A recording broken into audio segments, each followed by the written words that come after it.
We're on page 102. We're going to the next section called When and When Not to Use Medical Terms. Naturally, you want to avoid making errors when you use medical terms, but there are situations when using complex medical terminology may not be the best practice, even if you are using it correctly. You should avoid any type of obscure medical terminology, jargon, abbreviations, or acronyms when you are talking to patients and families. For example, if you ask a patient if he has ever had an MI for myocardial infarction, a heart attack, the patient will not be able to provide the correct answer if he is not familiar with the term you used. Children often also have difficulty understanding complex terms. Occasionally, complex terms used in messages can cause confusion even among trained healthcare professionals.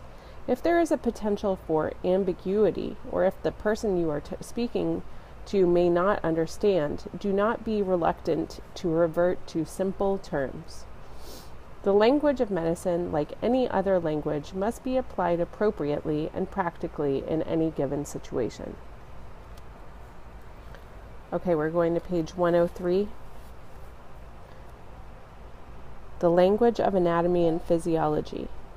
There will be much more detailed discussion in the next chapter, Anatomy and Physiology.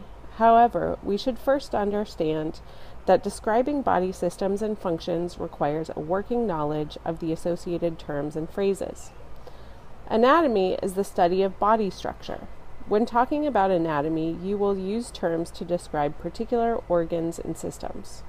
These organs and systems usually have associated prefixes and roots, such as cardi, referring to the heart.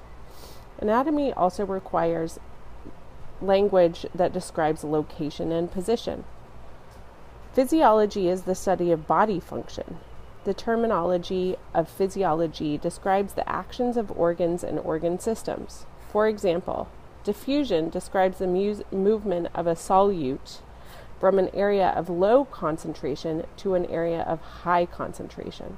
Understanding this term and concept will help you conceptualize, for example, how oxygen is moved from the alveoli in the lungs into the bloodstream. Anatomic terms.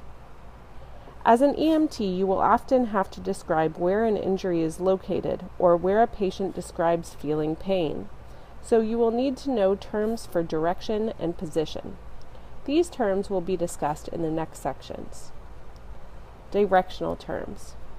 For clear communication among healthcare professionals, there must be a standardized way of referring to places on the body when describing illness or injury. For this purpose, the body is divided into regions, see figure 5.2, and standardized anatomic directional